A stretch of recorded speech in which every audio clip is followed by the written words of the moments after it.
نہیں ہے؟ ہو سکتا ہے نا، یعنی اللہ محمد علی کے علاوہ بھی تو کوئی نام ہو سکتا ہے جس میں نکتہ نہ ہو، لیکن ایک چیز ہے ان تینوں میں، وہ میں اس کو ملا کے پھر میں بیان کر دیتا ہوں کہ اللہ محمد علی ان میں نکتہ نہیں، اور جو کلمات کے تین اجزاء ہیں، لا الہ الا اللہ، محمد رسول اللہ، علی ولی اللہ، ان تینوں کلمات میں نکتہ نہیں ملتا، اور ان تینوں زبان میں آپ کو کوئی عیب نہیں مل سکتا، کوئی نقص، کوئی گناہ، عیب نہیں ملتا، ادھر نکتہ نہیں ہے اور ادھر زبان کے اندر جو ہے وہ کوئی عیب نہیں ہے۔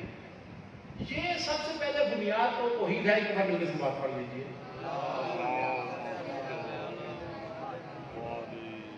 ختمی مقدس صلی اللہ علیہ وسلم کو اللہ نے شاہکار بنا کے بھیجا، اور میں نے کہا کیا تھا کہ اگر اللہ کے شاہکار کو دیکھنا ہو تو پیغمبر کو دیکھ لو، اور پیغمبر کے شاہکار کو دیکھنا ہو تو مولا علی کو شاہکار بنا کے اللہ نے ختمی مقدس کو دنیا میں بھیجا۔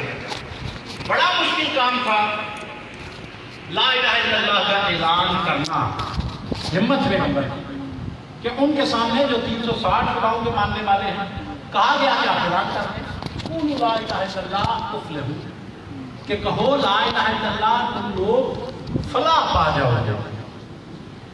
پیغمبر خدا نے اپنے سب سے پہلا جو جلسہ ہوا ہے، وہ چونکہ حکم تھا کہ رشتہ داروں کے پہلے اعلان کریں، کچھ لوگ آپ کے ساتھ، تو قریبیوں کو بلایا گیا، تو ختمی مرتبہ نے انتخاب جو کیا ہے وہ حضرت ابو طالب کے گھر کا، ان کو کہا ان کے گھر میں ہوا۔ میں بات دفعہ حیران ہوتا ہوں کہ اللہ کی توحید کا، وحدانیت کا اعلان ہونا ہے، تو ہم جیسا بندہ سوچے گا کہ بھائی یہ پروگرام کروانا چاہتے ہیں تو مکہ میں اگر کروایا جائے تو کہاں پہ کرانا زیادہ مناسب لگتا ہے؟ مجلس جو کرواتے ہیں تو بندے کیا کہتے ہیں امام بارگاہ میں کروا لیں، گھروں میں بھی لوگ کروا لیتے ہیں، لیکن عموماً لوگوں کا مزاج ہے کہ جب مجلس امام حسین کی ہے تو امام بارگاہ بھی جو ہے یہ امام حسین علیہ السلام سے منسوب ہے تو وہاں پہ کروا لو۔ اب اگر جلسہ توحید کا ہے تو ہم جیسا گناہگار تو یہی سوچتا ہے کہ یہ پہلا جلسہ جو ہے وہ مکہ میں اللہ کا گھر ہے، اللہ کی توحید کا جلسہ ہے تو اللہ کا گھر موجود ہے، وہاں پہ ہونا چاہیے۔ لیکن میں حیران ہوں کہ اللہ کو کوئی ایسی محبت ہے ابو طالب کے ساتھ، اور ابو طالب کو کوئی ایسی محبت ہے اللہ کے ساتھ کہ اللہ کی وحدانیت کا پہلا جلسہ ہوتا ہے تو گھر ابو طالب کے ہوتا ہے، اور ابو طالب کا اگر بیٹا پیدا ہوتا ہے تو گھر اللہ کا ہوا کرتا ہے۔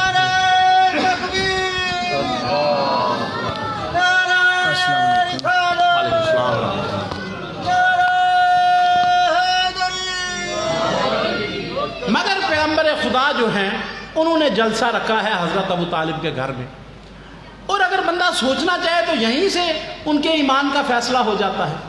یعنی کوئی دنیا کا بندہ ایسا ہے کہ اس کو آپ کہیں کہ جناب ہم جلسہ کروانا چاہتے ہیں آپ کے گھر میں، مگر وہ آپ کے مذہب کے خلاف کروانا چاہتے ہیں، کبھی کوئی اجازت دے گا؟ مثلا میں مثال دیتا ہوں، آپ کے کوئی دوست ہوں بڑے اچھے ہوں، آپ کہیں کہ یار آپ کا گھر ذرا وسیع ہے، میدان آپ کا صحن جو ہے ذرا لان وسیع ہے، تو میں وہاں پہ کوئی پروگرام کروانا چاہتا ہوں، تو ہو سکتا ہے وہ مربت کہیں ہاں بالکل آپ کروا لیں۔ تو پھر وہ آپ سے پوچھیں گے بھائی آپ کیا کرانا چاہتے ہیں، کسی کی سالگرہ کا کوئی پروگرام ہے یا کوئی اور، تو آپ کہیں نہیں ہم مجلس کروانا چاہتے ہیں، اور اس میں ثابت یہ ہوگا کہ پیغمبر کے سچے جانشین مولا علی ہیں، پیغمبر کے پہلے جانشین کسی وہابی سے آپ کے کیا خیال ہے وہ آپ کو کروانے دے گا؟ وہ کہے گا اگر آپ کروانا چاہتے ہیں تو پھر اپنے گھر میں کروائیں۔ اچھا اگر کسی کو سمجھ نہیں آئی تو میں پھر آپ سے پوچھ لیتا ہوں کہ اگر آپ کا کوئی دوست وہابی ہو اور وہ آ کے کہے کہ جناب ہم آپ کے امام بارگاہ میں واز شریف کروانا چاہتے ہیں، اور ثابت اس میں یہ کریں گے کہ پیغمبر کا خلیفہ بلافاصل حضرت ابو بکر ہے، آپ کروانے دیں گے؟ نہیں کروانے دیں گے نا، اس لیے کہ ان کا مذہب کچھ اور ہے۔ دنیاوی کوئی کام ہو تو بندہ اجازت دے دیتا ہے۔ میں کہتا ہوں لوگوں کو پھر بھی سمجھ نہیں آتی کہ حضرت ابو طالب کا ایمان کے ساتھ کیا تعلق ہے۔ پہلا جلسہ ہو رہا ہے اور حضرت ابو طالب کے گھر میں ہو رہا ہے، اور جس کے گھر میں توحید کی بنیاد رکھی گئی اسی کے بارے میں کہتے ہیں کہ اس کا ایمان سے تعلق نہیں۔ پہلی دلیل عجیب بات ہے. اچھا چلو جناب ابو طالب نے مروتاً حضور کو اجازت دے بھی دی ہو تو اب ایک اور سوال پیدا ہوتا ہے کہ جناب حضرت ابو طالب نے تو اجازت دے دی ختمی مرتبہ صلی اللہ علیہ وسلم کو کہ جناب آپ پروگرام یہاں پہ کروا سکتے ہیں. پیغمبر خدا نے کون سا طریقہ حضرت ابو طالب کے ساتھ رکھا ہے؟ ان کا رویہ کیا تھا؟ یہی حضرت ابو طالب دوسری دلیل ان کے ایمان کی کہ جب ان کی رحلت ہوئی حضرت ابو طالب دنیا سے جاتے ہیں تو پیغمبر خدا نے عام الحزن کا اعلان کیا. اگر انہوں نے اجازت دی، دوسری دلیل ہے ان کے ایمان کے بارے میں، حضرت ابو طالب کے ایمان کے بارے میں، کہ پیغمبر خدا کی زندگی میں جب حضرت ابو طالب دنیا سے تشریف لے گئے تو حضور نے عام الحزن کا اعلان کیا. یہ اعلان پیغمبر نے کسی کے لیے نہیں کیا ہے، پورا سال غم کا، کہ یہ جو سال ہوگا ہم غم کریں گے کس کا؟ حضرت ابو طالب کا، جن کا معاذ اللہ ایمان کے ساتھ تعلق ہی کوئی نہیں ہے. کو سمجھ میں آنے والی بات ہے. تو بہرحال دوسری دلیل کہ حضرت ابو طالب، اور میں حیران رہ جاتا ہوں، حضرت ابو طالب دنیا سے گئے، پیغمبر کو افسوس ہوا، غم ہوا. غم تو پیغمبر کو اور بھی بہت سے ملے تھے، اور بھی بہت سارے پیغمبر کو غم ملے ہیں، مگر پیغمبر نے کسی کے بارے میں عام الحزن کا اعلان نہیں کیا، بلکہ کسی نبی نے نہیں کیا ہے. پیغمبر خدا صلی اللہ علیہ وسلم کو حضرت حمزہ جب شہید ہوئے تو بڑا دکھ ہوا، سینہ چیرا گیا، دل کو نکالا گیا، چبایا گیا، اور پیغمبر کو اپنے چچا کا بڑا دکھ تھا. بڑا غم کیا ہے پیغمبر نے، بڑے آنسو بہائے، مگر عام الحزن کا اعلان نہیں کیا. اچھا پھر اس کے بعد اور بھی پیغمبر کو بڑے غم ملے. میں ایک اور مثال دے دوں، پیغمبر کا سگا لخت جگر ابراہیم دنیا سے گیا ہے، سگا بیٹا دنیا سے چلا گیا، مگر پیغمبر نے عام الحزن کا اعلان نہیں کیا ہے. اگر عام الحزن کا اعلان کیا تو جناب ابو طالب کے بارے میں نے گزارش کیا کہ باقی نبیوں کو دیکھیں، انہوں نے بھی کسی کے بارے میں عام الحزن کا اعلان نہیں کیا، اور ان کا اپنا بھی نہیں ہوا. حضرت آدم علیہ السلام دنیا سے گئے، مگر جناب شیس نے عام الحزن کا اعلان نہیں کیا. حضرت ابراہیم دنیا سے گئے تو حضرت اسماعیل اور حضرت اسحاق نے عام الحزن کا اعلان نہیں کیا ہے. حضرت یعقوب دنیا سے گئے تو حضرت یوسف علیہ السلام نے عام الحزن کا اعلان نہیں کیا ہے. پیغمبر خدا کے لخت جگر دنیا سے گئے، مگر پیغمبر نے عام الحزن کا اعلان نہیں کیا ہے. پیغمبر کی والدہ پیغمبر کی زندگی میں دنیا سے گئے، پیغمبر خدا نے عام الحزن کا اعلان نہیں کیا ہے. اگر عام الحزن کا اعلان کیا ہے تو فقط ابو طالب کے لیے کیا ہے. اب بھی دنیا کو سمجھ نہیں آتی. میں تو یہی سمجھتا ہوں کہ یہ دلائل ہیں. پہلا توحید کا جلسہ پیغمبر نے ان کے گھر میں رکھا، کیونکہ پیغمبر جانتے تھے کہ بعد میں لوگوں نے آ کے کیا کیا شک کرنے ہیں، اور اس کے بعد ان کے جانے کے بعد عام الحزن کا اعلان کیا. اور میں کہا کرتا ہوں کہ کیسی عجیب ذات ہے اس باپ اور بیٹے کی، کہ بیٹا علی ابن ابی طالب وہ ہے جو مومن اور منافق کو جدا کر دیا کرتا ہے، اور باپ کی پاک سیرت وہ ہے جو محمدی مسلمان اور سفیانی مسلمان کو جدا کر دیا.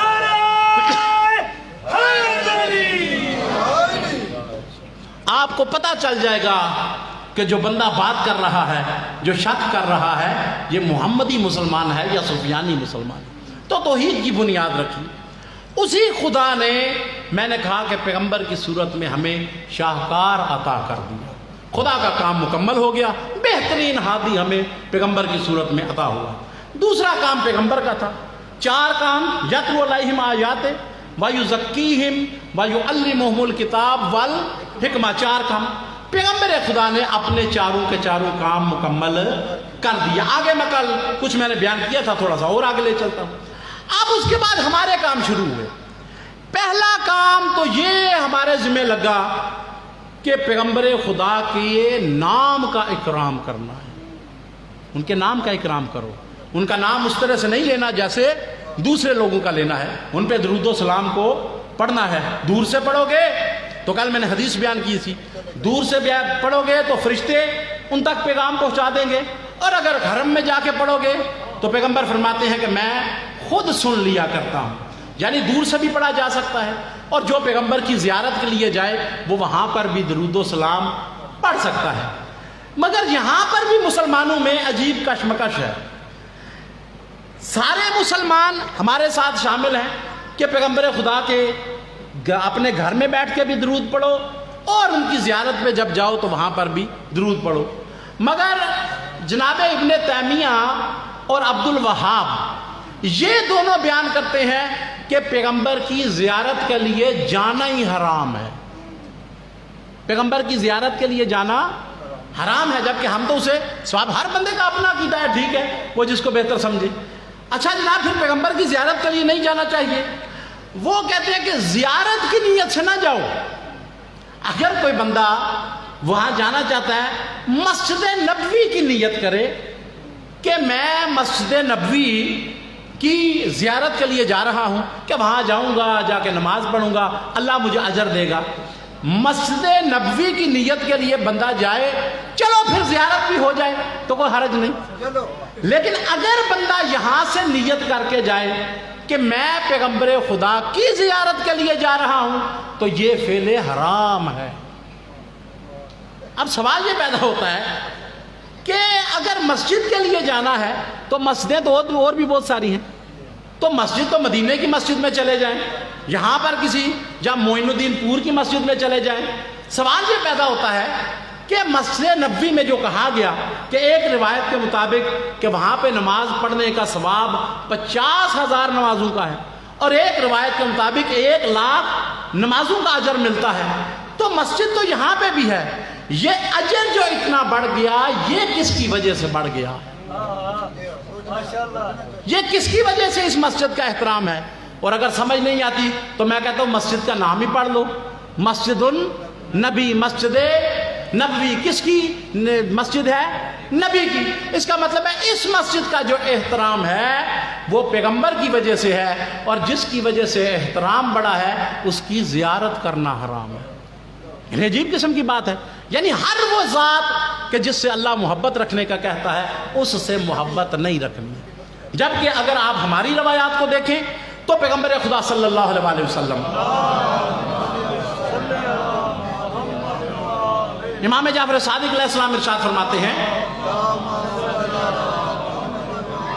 روایت کرتے ہیں امام، فرماتے ہیں کہ ختمی مرتبہ نے ارشاد فرمایا کہ جو شخص حج کرنے کے لیے آئے، اور حج مدینے میں نہیں ہوتا، حج مکے میں ہوتا ہے، اور بڑا فاصلہ ہے دونوں کے درمیان، فرماتے ہیں کہ جو بندہ حج کرنے کے لیے آئے اور حج کرنے کے بعد میری زیارت کے لیے نہ آئے، فقط جفانی، وہ مجھ محمد پہ ظلم کرنے والا شمار ہوتا ہے۔ کہ تمہیں کس نے بتایا کہ حج کیسے کرنا چاہیے؟ تمہیں کس نے دین بتایا؟ جو حج کرنے کے لیے آئے اور اس کے بعد میری زیارت کرنے کے لیے نہ آئے تو وہ مجھ پہ جفا کرنے والا ہے۔ بلکہ میں نے روایت میں یہاں تک پڑھا، یہ تو معصومین کی زیارت ہے۔ امام جعفر صادق علیہ السلام ارشاد فرماتے ہیں، فرماتی ہے جو ہمارا ماننے والا، جو ہمارا چاہنے والا مومن کسی مومن کی زیارت کے لیے جائے، شرط ایک ہے کہ دنیاوی فائدے کے لیے نہ جائے، کوئی پیسے لینے کے لیے، کوئی مال لینے کے لیے، یا آج کل وہ الیکشن کا دور اگر شروع ہو جائے تو کوئی ووٹوں کے لیے کہ میں جاؤں گا تو کل کو یہ مجھے ووٹ جو ہے وہ دے دے گا، دنیاوی کسی فائدے کے لیے نہ جائے۔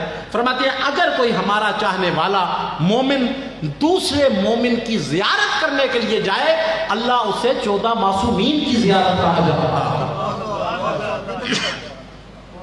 کہ اس نے مولا علی کے شیعہ کا شرم و حیا کیا۔ تو زیارت کریں۔ پہلی چیز یہ ہے کہ پیغمبر خدا پہ درود بھیجیں، اللہ نے یہ مومن پہ لازم قرار دیا۔ دوسری بات میں نے گزارش کی تھی کہ پیغمبر خدا کے ذات کا حیا کرنا، لا ترفعوا اصواتکم فوق صوت النبی، کہ اپنی آوازوں کو پیغمبر کی آواز سے بلند نہ کرو، یہ پیغمبر کی ذات کا حیا ہے۔ ایک دوسرے کو جیسے پکارتے ہو پیغمبر کو ویسے نہ پکارو، اس طرح سے نہ پکارو جیسے ایک دوسرے کو پکارتے ہو، روک دیا گیا ہے۔ میں نے اس آیت کی تفسیر میں دیکھا کہ جب اللہ نے یہ حکم نازل کیا نا کہ پیغمبر کو ویسے نہ پکارو، یہ ذات کا حیا ہے کہ پیغمبر کو ویسے نہ پکارو جیسے ایک دوسرے کو پکارتے ہو، تو جناب سیدہ نے بھی اس آیت کو سنا، روایت کہتی ہے کہ پہلے پیغمبر خدا تشریف لاتے تھے، وہ کہتے تھے، میرے ارشاد فرماتی تھی میرے بابا یہاں پر تشریف رکھیں، میرے بابا یہاں پر تشریف رکھیں، بابا کہ آپ کچھ کھائیں گے، کچھ آپ تناول فرمائیں گے، یا ابا کہہ کے بابا کہہ کے ان کو پکارتی. جب یہ آیت اتری نا کہ پیغمبر کو ویسے نہ پکارو جیسے ایک دوسرے کو پکارتے ہو، تو جناب سیدہ نے کچھ وقت کے لیے بابا کہنا چھوڑا ہے. اب جب پیغمبر آئے تو کہا یا رسول اللہ یہاں تشریف رکھیں، یا نبی اللہ یہاں پر تشریف رکھیں، یا حبیب اللہ آپ کچھ کھانا پسند کریں گے. پیغمبر خدا نے دیکھا، محسوس کیا کہ جناب سیدہ مجھے یا ابا نہیں کہہ رہی. کہا بیٹا کیا ہوا، پہلے تو آپ مجھے بابا کہتی تھی. کہا یا رسول اللہ اللہ کا حکم نہیں آیا کہ آپ کو ویسے نہ پکاریں جیسے دوسرے لوگوں کو پکارا جاتا ہے. تو ہر بیٹی اپنے باپ کو بابا کہتی ہے، لیکن میں تو ویسے نہیں کہہ رہی، میں تو اب منصب سے آپ کو یاد کرتی ہوں. پیغمبر دیکھ کے فرمایا میری بیٹی یاد رکھ، یہ حکم عرب کے بدوؤں کے لیے ہے. یہ حکم جو آیا ہے یہ عرب کے بد تہذیبوں کے لیے آیا ہے، میرے غیر کے لیے آیا ہے. میری بیٹی تو غیر نہیں، الفاطمہ تو بضعۃ منی، فاطمہ میرا ٹکڑا ہے. عرب کے بدوؤں کے لیے یہ حکم ہے. عرب کے بد تہذیبوں کو تہذیب سکھائی جا رہی ہے کہ پیغمبر کو کیسے پکارا جائے. فاطمہ تو میری غیر نہیں، تو میرا جز ہے. اور میرا بیٹا یاد رکھ، جب کبھی تو مجھے بابا کہہ کے پکارتی ہے، مصطفیٰ بھی راضی ہو جاتا ہے، میرا خدا بھی راضی ہو جاتا ہے. تیرا منصب اور تیرا مقام اور ہے. پیغمبر خدا کو اس طرح سے نہ پکارو جیسے ایک دوسرے کو پکارتے ہو. پیغمبر کی ذات کا حیا کرنا، اور پیغمبر کی ذات کا حیا نہیں ہو سکتا جب تک کہ ان کے قول کا حیا نہ کیا جائے اور جب تک ان کے فعل کا حیا نہ کیا. پیغمبر خدا نے فرمایا کیا ہے اور پیغمبر خدا نے کیا کیا ہے. قول کا حیا کرنا بھی لازم ہے کہ پیغمبر خدا کیا ارشاد فرماتے ہیں. ما یصدق عن الهوى ان هو الا وحی یوحی. ایمان رکھا جائے کہ اس پیغمبر کے منہ سے جو کچھ نکلتا ہے وہ وحی خدا نکلتی ہے. ما آتاکم الرسول فخذوہ، جو پیغمبر تمہیں دیں اسے لے لو، لازم ہے تم پہ کہ اس کو لے لو. پیغمبر کے قول کا حیا کیا جائے. مجھے یاد ہے کہ جو کتابیں عموماً اہل سنت برادران بھی لکھتے ہیں، تدوین حدیث پہ سینکڑوں کی تعداد میں کتابیں لکھی گئی ہیں کہ یہ جو حدیث کا مجموعہ ہے ہمارا ہو یا ان کا، یہ کمپائل کیسے ہوا ہے، تدوین حدیثیں کیسے اکٹھی کی گئی ہیں. تو اس میں جس نے بھی تدوین حدیث پہ کتاب لکھی ہے نا، اس واقعہ کو اس نے ضرور نقل کیا ہے کہ پیغمبر خدا کی باتوں میں سے چننی نہیں ہے کہ یہ ٹھیک ہے اور یہ ٹھیک نہیں، جو منہ سے نکلے. وہ کہتے ہیں کہ ابھی یہ آیت اتری نہیں تھی، ایک صحابی ہے، نام ہے اس کا عبداللہ بن عمر، بچہ تھا چھوٹا. آج بھی میں بعض بچوں میں ماشاءاللہ دیکھتا ہوں تو ان میں یہ جذبہ ہے. وہ بہت دفعہ مولانا مختار شاہ صاحب کو پکڑ لیتے ہیں، یہ مسئلہ کیسے ہے، کبھی کبھی مجھ سے بھی پوچھ لیتے ہیں، تو ان میں یہ دین کا جذبہ موجود ہے. یہ بھی صحابی بچہ تھا، عبداللہ بن عمر نام ہے. وہ کہتے ہیں پیغمبر خدا جو ہیں وہ حدیثیں ارشاد فرماتے تھے، بڑے بڑے بوڑھے صحابی تھے، لکھنا نہیں جانتے تھے، مگر میں لکھنا پڑھنا جانتا تھا، مجھے لکھنا بھی آتا تھا. اب میں نے کاغذ قلم اٹھانا، پیغمبر کے پاس چلے جانا، اور پیغمبر خدا نے جو حدیث بیان کرنی تو میں نے اس حدیث کو تحریر کر لینا. میرے پاس کافی ذخیرہ ہو گیا کہ جو ارشاد فرماتے ہیں میں لکھ لیتا ہوں. کچھ لوگوں نے دیکھا، کچھ بزرگ لوگوں نے دیکھا کہ یہ بچہ جو پیغمبر فرماتے ہیں لکھ لیتا ہے. وہ بیان کرتا ہے ایک دن میں باہر نکلا نا تو 4-5 بزرگ صحابی میرے پاس آ گئے اور انہوں نے کہا یہ تو نے کیا طریقہ بنا رکھا ہے کہ پیغمبر خدا جو بیان کرتے ہیں تو قلم اٹھا کے تو لکھنا شروع کر دیتا ہے، وہ بیان کر رہے ہیں تو لکھتا ہے. بیٹا ایسے نہیں کرتے، یہ محفل کے آداب نہیں ہوتے. پیغمبر بھی تو ایک بشر ہے نا، وہ بھی تو ہماری طرح انسان ہے، کبھی وہ غصے میں ہوتے ہیں، کبھی وہ خوش ہوتے ہیں. تو ناراض ہو کے اگر وہ کوئی سخت بات کر دیں تو وہ بھی لکھ لیتا ہے. چلو خوشی والی اچھی بات تو صحیح ہے، یعنی کسی کی شان کا قصیدہ پڑھیں وہ تو لکھنا چاہیے، مگر کسی کی مذمت کرے وہ تمہیں نہیں لکھنا چاہیے. پیغمبر غصے میں آ گئے کوئی بات. مجھے لگتا یہ ہے کہ یہ بندے وہی تھے جن پہ پیغمبر اکثر ناراض ہوا کرتے تھے. یعنی لگتا مجھے یہی ہے کہ انہیں کو کوئی تکلیف ہوئی کہ یہ کیا تو لکھ لیتا ہے. خوشی میں کوئی بات کرے بندہ، خوشی میں کوئی بات کر دیتا ہے، غصے میں کوئی بات غلط نکل جاتی ہے. تو لہذا خبردار آج کے بعد تو نے جو لکھا کہ تمام شیعہ سنی نے اس روایت کو نقل کیا. وہ جناب عبداللہ بن عمر بیان کرتے ہیں, وہ کہتے ہیں ٹھیک ہے جناب. اگلے دن میں ڈرتے ڈرتے آیا, کاغذ قلم میں پھر بھی ساتھ لے آیا. اب جب وہ سارے 4-5 بابا جی بیٹھے ہوئے تھے, میں نے کہا یا رسول اللہ میں ایک کام کرتا تھا تو یہ کچھ سیانے بندوں نے مجھے سمجھایا ہے, تو پتہ نہیں واقعی میں غلط کرتا, آپ کو ناراضگی والی بات ہے یا خوشی والی, تو یا رسول اللہ آپ جو بھی بیان کرتے ہیں میں اس کو لکھ لیتا ہوں, جو بھی بیان کرتے ہیں میں اس کو تحریر کر لیتا ہوں.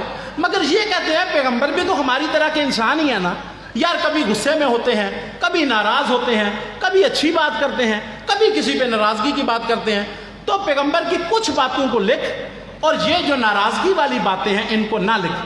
تو یا رسول اللہ آپ فیصلہ فرمائیں کہ میں آپ کی بات کو لکھوں یا چھوڑ دوں. وہ کہتے ہیں پیغمبر نے ایک دفعہ میری طرف دیکھا, مسکرائے اور کہا یاد رکھ ضرور لکھا کر. اور پھر پیغمبر نے اپنے منہ کی طرف اشارہ کر کے ارشاد فرمایا, کہا عبداللہ یاد رکھ قسم با خدا, اس خدا کی قسم جس کے قبضہ قدرت میں مجھ محمد کی جان ہے, ما خرج منہ الا الحق, اس منہ سے جب بھی نکلتا ہے حق ہی نکلتا ہے.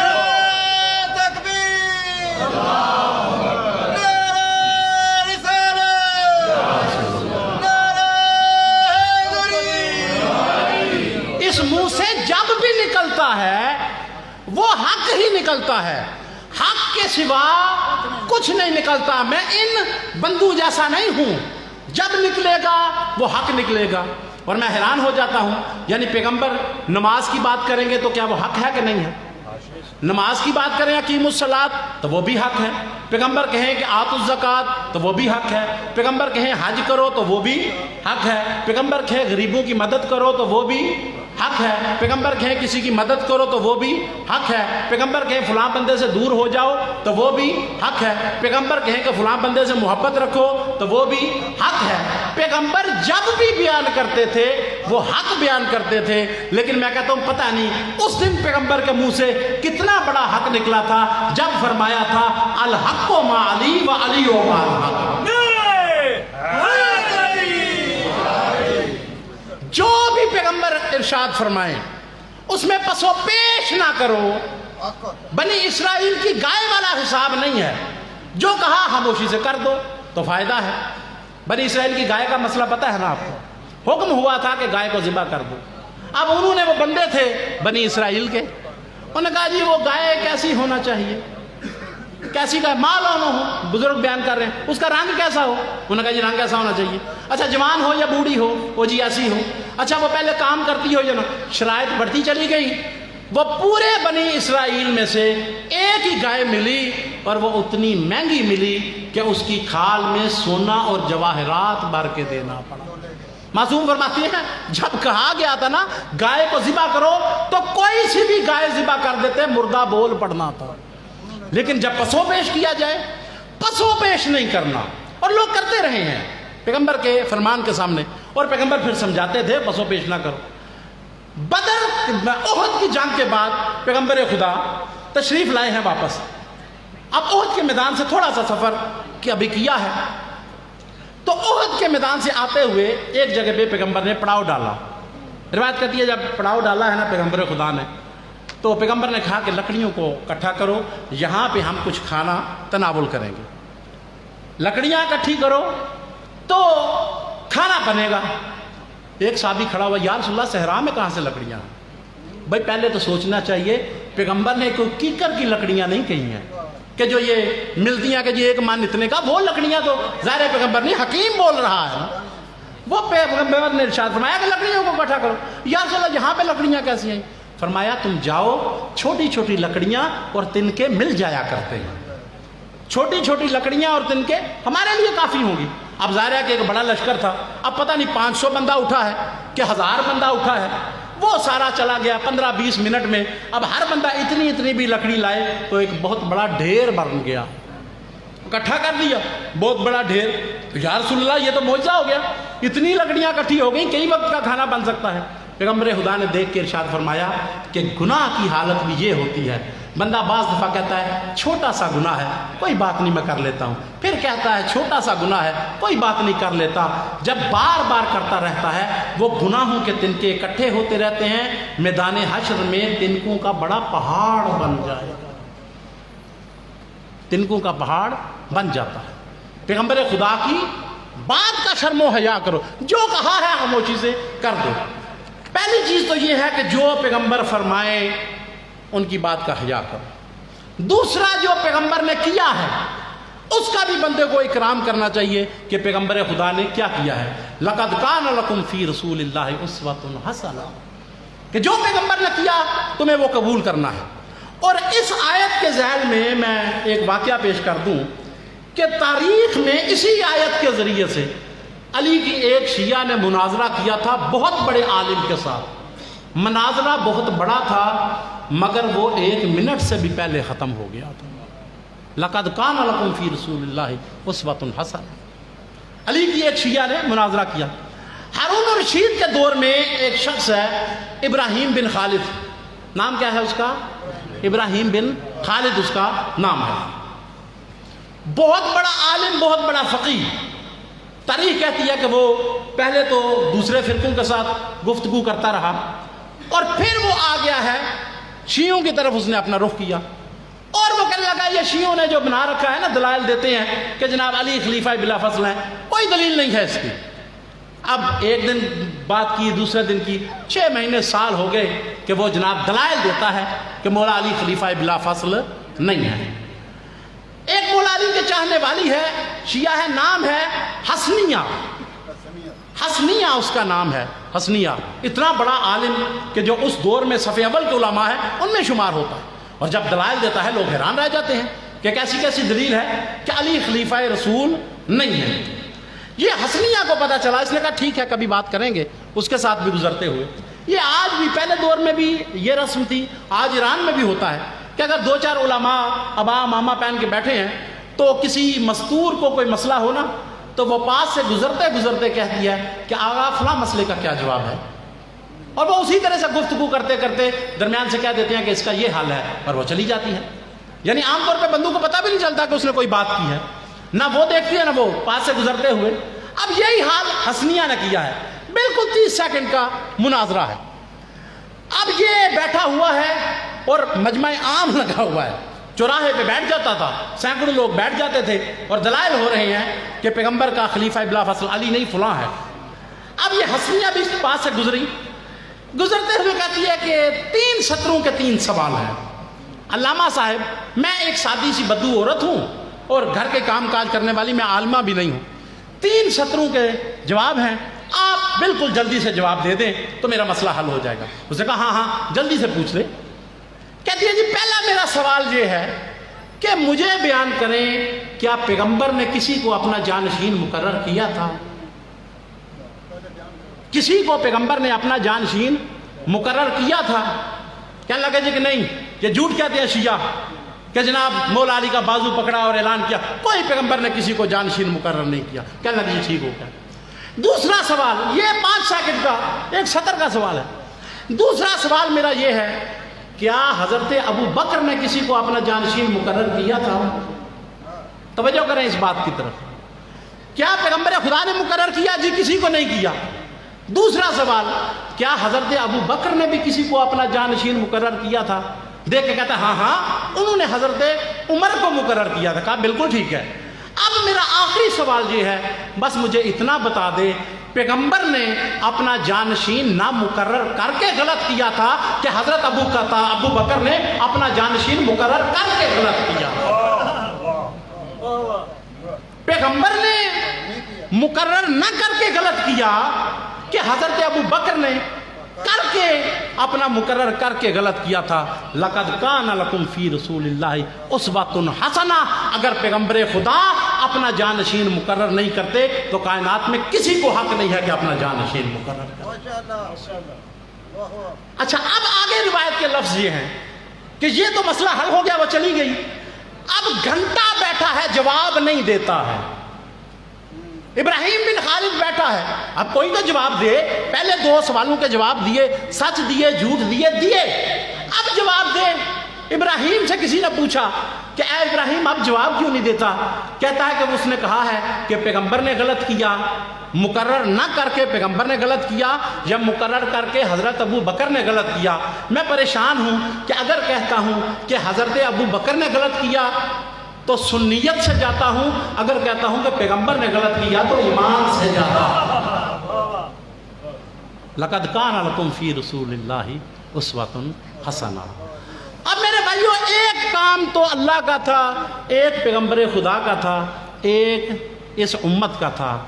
اب آپ سے سوال یہ ہے، یہ میں 2 دن سے کرنا چاہتا تھا مگر وقت میرا ختم ہو جاتا تھا۔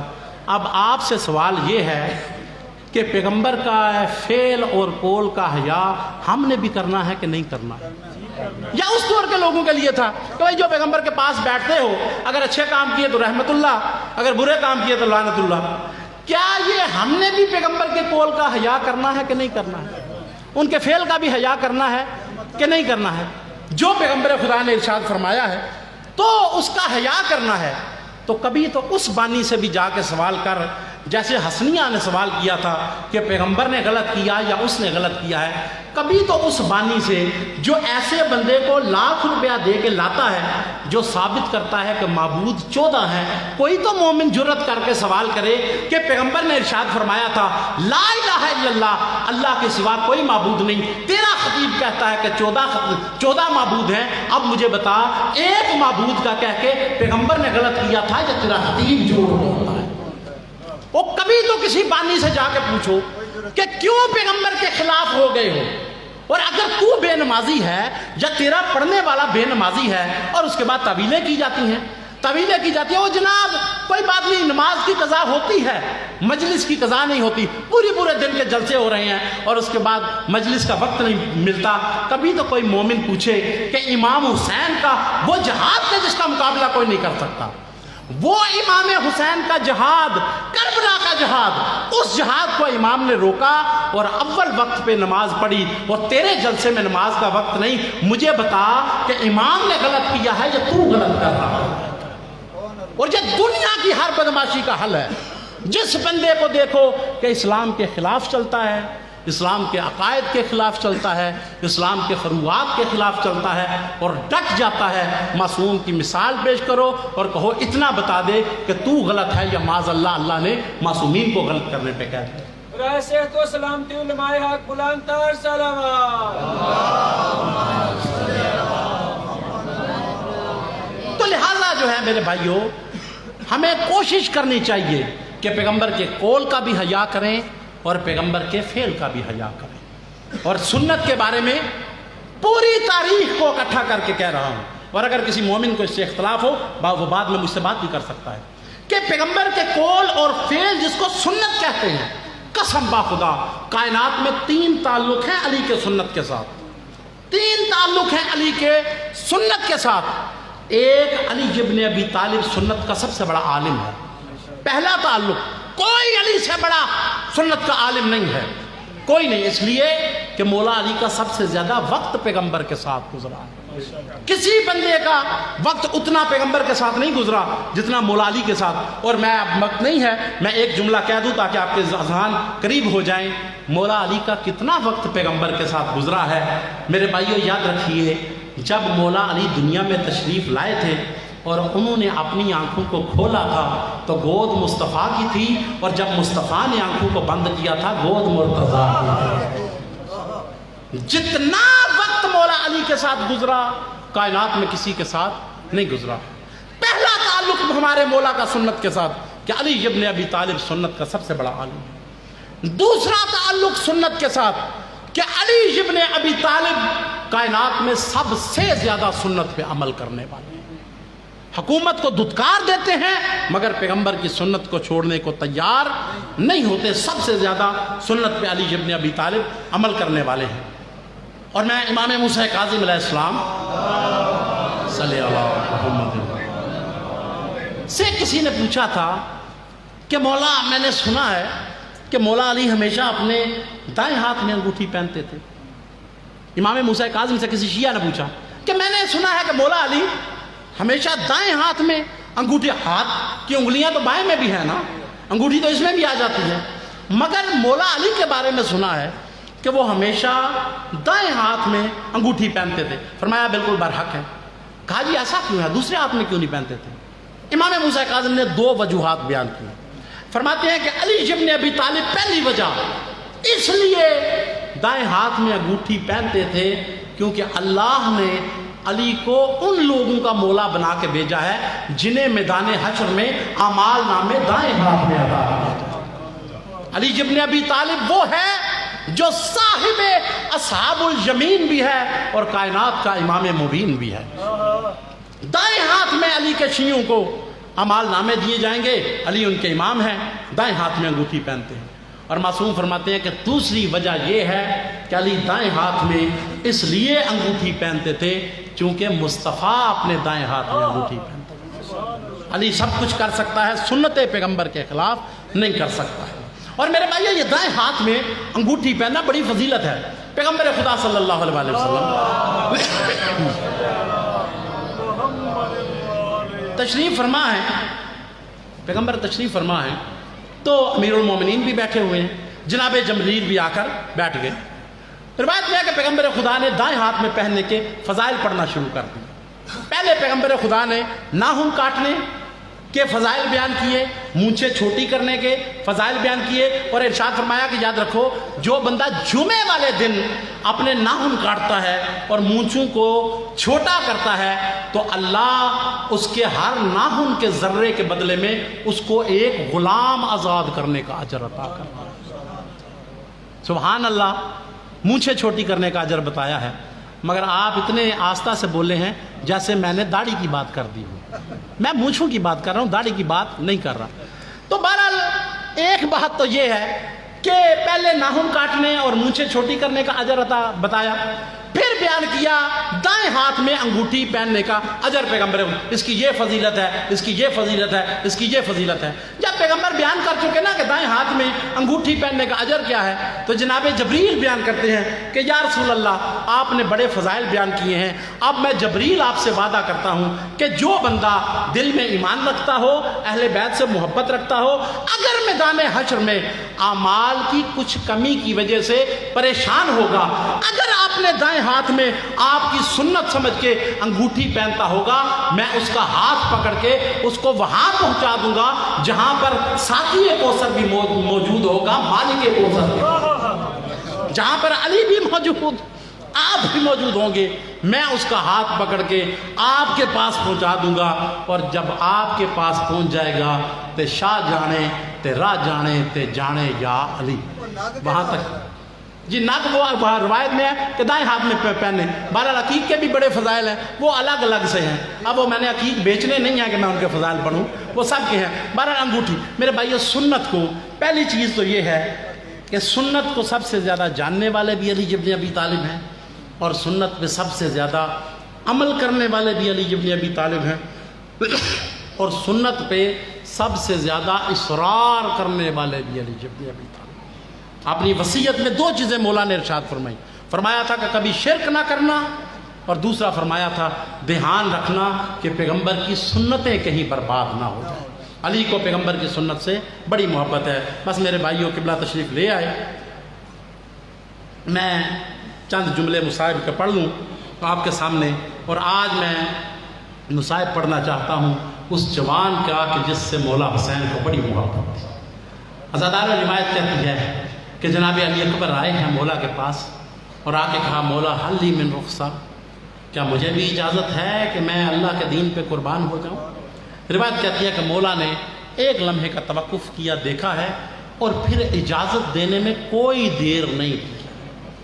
جناب علی اکبر نے, ہر کسی نے جب اجازت مانگی ہے نا تو امام حسین نے کچھ دیر کا پس و پیش کیا ہے, لیکن روایت کہتی ہے کہ جب اکبر جیسا جوان آیا ہے نا اور اجازت مانگی کہ مجھے اجازت ہے, تو مولا نے کوئی دیر نہیں کی. اس لیے کہ شریعت کا مسئلہ ہے کہ جب اللہ کی راہ میں سب سے پیاری چیز کو قربان کرو تو پھر دیر نہیں کرنی چاہیے. حسین کو اکبر سے پیارا کوئی نہیں تھا, اور یہ حسین سے زیادہ شریعت پہ عمل کرنے کرنے والا بھی کوئی نہیں تھا۔ جب اکبر نے اجازت دی مانگی تو مولا نے اجازت دے دی ہے، اجازت تو دے دی، لیکن روایت کہتی ہے کہ خدا کا حکم سمجھ کے اجازت تو دے دی، لیکن ادھر سے اکبر چلا ہے، ادھر سے پورا باپ پیچھے پیچھے چل پڑا ہے۔ اور روایت کہتی ہے اپنے ہاتھوں کو اٹھایا اور اپنی ریش اقدس کو اپنے ہاتھوں میں رکھا اور ہاتھوں میں رکھ کے کہا میرے خدایا گواہ رہنا کہ اب وہ جوان جا رہا ہے کہ جو رفتار میں، گفتار میں، منطق میں تیرے نبی کی کائنات میں سب سے بڑی شبیہ تھا۔ اور جب کبھی حسین کا اپنے نانا کی زیارت کرنے کو دل چاہتا تھا تو حسین اسی جوان کی زیارت کیا کرتا تھا۔ بس عزادارو چلا گیا ہے حسین کا لال، لیکن کیا واپس بھی آیا ہے؟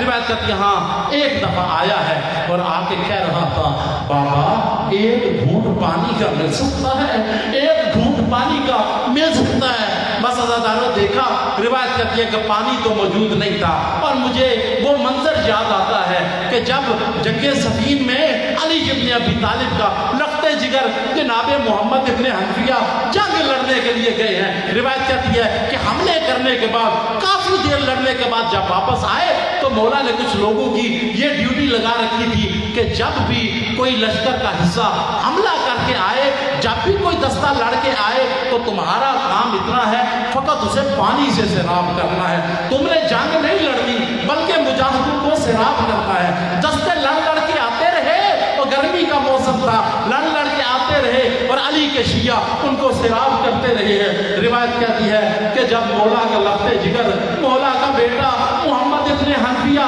جنگ کر کے واپس آیا ہے، اور جب آیا ہے لوگ اٹھنا چاہتے تھے کہ ہم محمد کو بھی سیراب کر دیں، علی کی اپنے بیٹے پہ نظر پڑی، کائنات کا صابر امام برداشت نہیں کر سکا اور لوگ اٹھنا چاہتے تھے لیکن ہاتھ کا اشارہ کر کے سب کو بٹھا دیا۔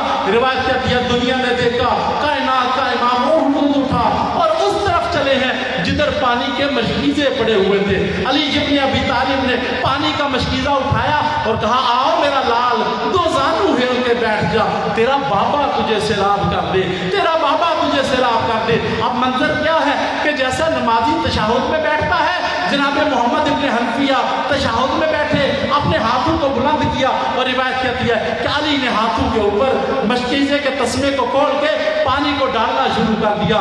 پانی پیتا رہا ہے محمد، پانی پیتا رہا ہے محمد۔ روایت کہتی ہے کہ محمد سیراب ہو گیا مگر علی سیراب نہیں ہوتا ہے۔ او علی سیراب نہیں، او بیٹا چیز ہی ایسی ہے، او بیٹے سے محبت ایسی ہے، علی سیراب نہیں ہوتا، محمد سیراب ہوا۔ اور جو پانی مشکیزے میں بچ گیا تھا، روایت کہتی ہے کہ مولا علی نے وہ محمد کے بدن پہ ڈالنا شروع کر دیا۔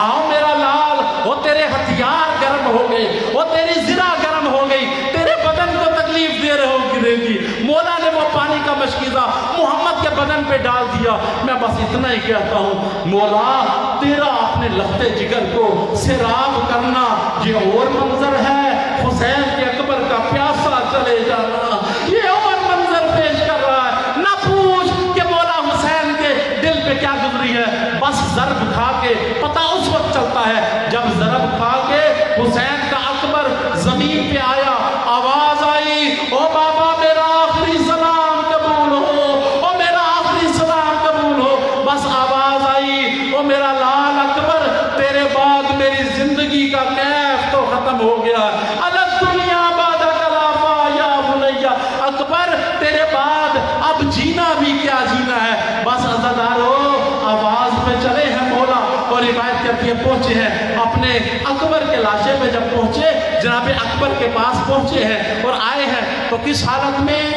اپنے زانوں کے بل چلتے ہوئے، کوہنیوں کے بل چلتے ہوئے، پدر پر لاش پسر، زانو بزانو رسید آئے ہیں۔ پہنچے تو دیکھا ابھی کچھ رمق باقی تھی، اور اکبر کے دل میں تھا وہ میرا بابا مجھے سیراب نہیں کر سکا، وہ میرا بابا بڑا مجبور تھا۔ بس منظر کو پیش کیا، کہا بابا پریشان نہ ہو، حضرت رسول اللہ یہ سامنے وہ کائنات کی رحمت کھڑی ہے، نانا رسول آئے ہیں، ہاتھ میں پانی کا جام ہے اور کہہ رہے ہیں آؤ میرا اکبر تیرا نانا تجھے سیراب کر دے۔ بس اتنے میں انا للہ و انا الیہ راجعون، بس عزادارو آخری جملہ روایت کہتی ہے وہ حسین جو کبھی کسی کو بد دعا نہیں دیتا تھا اب رخ کیا ہے قوم اشقیاء کی او عمر صاحب او خدا تیری نسل کو قطع کرے، او میرا شفیع پیغمبر خاک اور خون میں گلتا ہے۔ سیعلم الذین ظلموا ای منقلب ینقلبون، انا للہ انا الیہ راجعون۔